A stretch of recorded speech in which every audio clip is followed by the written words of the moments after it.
This is a DC motor off a CNC machine. It's one of our customers.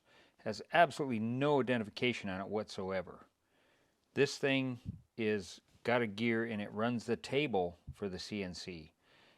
After we repaired it, we went ahead and tested on 12 volts, and it's kind of interesting because on this end, you can see by the photo, there's another armature on this end which indicates it's putting out current, because it has no connection between these two unless the armature is turning.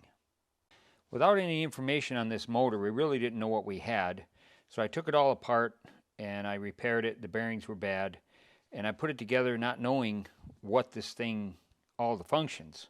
So my ohm meter test, which is audible, does this and then nothing here. And so my thought was there's something wrong with that upper armature. Well, once I got it together and did my testing, it was interesting.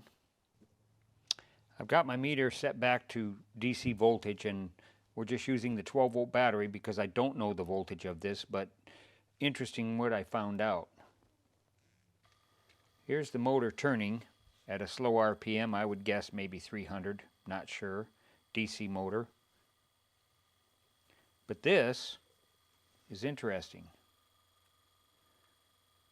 This end is producing 9 volts. So my thought would be this is a reference for the computer to know what this thing is doing in order to control it. We had no continuity with the ohm meter, but yet when it's running, we have current there. So interesting the way they built this.